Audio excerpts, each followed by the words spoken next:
Should we be focusing on work-life balance or work-life integration?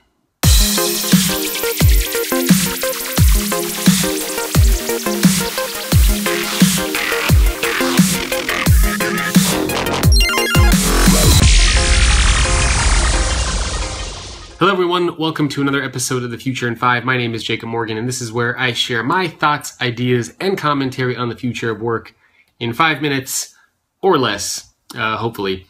Today I wanted to talk about this idea of work-life balance versus work-life integration. I did a video on this a couple months ago, but wanted to touch on some themes and topics again. I was having a conversation with somebody recently. It was actually a reporter that was doing an article on work-life balance.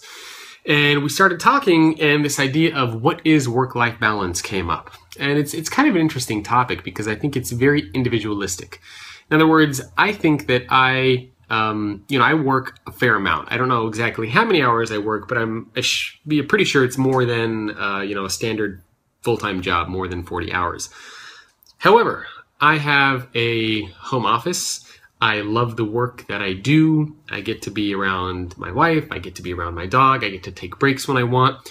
So for me, I would say I have great work-life balance, even though I probably work more than a lot of people out there. However, there are other people out there that work maybe just 40 hours a week. And for them, work-life balance is about working 9 to 5. And then after that 5 o'clock hour hits, they want to be gone. They don't want to be anywhere near work. So work-life balance for me, might be working more hours, but working when I want and how I want. But somebody else might define work-life balance as working 40 hours a week, 9 to 5, and that's it. I know a lot of other people out there that work 80 hours a week. But again, they have a home office. They get to work when they want, where they want. They love their jobs. And if you were to ask these people, do you have work-life balance? All of them would say, oh yeah, we have great work-life balance. But at the same time, these people are working, 70, 80 hours a week. And on the flip side, again, you have other people that might work 50 hours a week, but they have to commute to and from work. They have to sit in an office and in a cubicle. And they would say, oh, man, I don't have work-life balance at all. I have to do like 10-hour days, 11-hour days. So work-life balance isn't about how many hours you work. It's about how you feel. And there's also this discussion of work-life integration. In other words, we're starting to bring more of our lives with us to work and more of our work home with us to our lives. And so it's a very, very interesting sort of dynamic that we're seeing, right? I think work-life balance is getting, whatever you want to define that as, is getting harder and harder to achieve. But at the same time, work-life balance is it's an individual thing. I don't think there is a standard definition of work-life balance. For me, it might be one thing. For you watching this, it might be a complete other thing. And for, Bob down the street, it might be, again, a completely other thing. So instead of focusing on work-life balance or work-life integration, we need to be focusing on enabling employees, right? I mean, the future of work is about enabling employees for them to choose how they want to get their jobs done, when they want to get their jobs done, and how they want to work.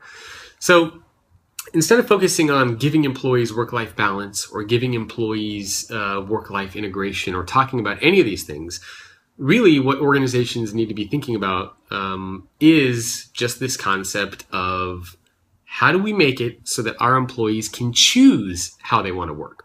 If they want to work at a coffee shop, if they want to come into the office, if they want to work from a home office, if they want to put in 50 hours a week, if they want to put in 60 hours a week, let the employee choose and control how it is that they're able to get their jobs done, right? That's what it's about. It's about giving employees choice, giving them the opportunity to shape the work environment that they want instead of having organizations tell employees how they should be working.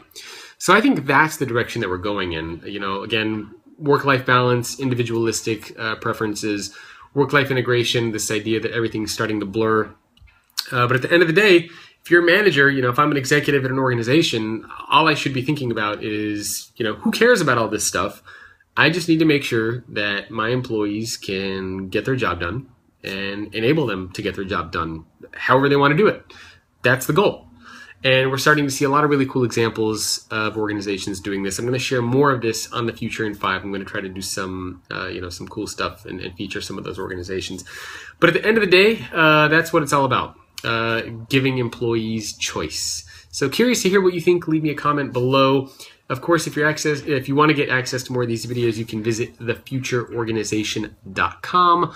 You can also send me an email, jacob@thefutureorganization.com. Going to be doing some sponsorship opportunities for the videos, for the podcasts, for the newsletter that I have, and a bunch of other things. So again, if you're interested in that, you can send me an email. You can also connect with me on Twitter @JacobM, and don't forget to visit the FOW community. That's FOWcommunity.com. I'll see you next time on an episode of The Future in 5. And in the meantime, again, let me know what you think. Work-life balance, work-life integration. Where do you stand on all these things? Again, my perspective is that it doesn't really matter. We just need to be focusing on giving our employees the opportunity to customize and control how they get their jobs done instead of telling them how they should be working. I'll see you next time. Hey, are you interested in the future of work? If so, make sure to subscribe to the YouTube channel so you can get all the latest content on the future of work and stay up to date on all the latest trends and happenings. Not to mention, you will make me very, very happy. Make sure to subscribe.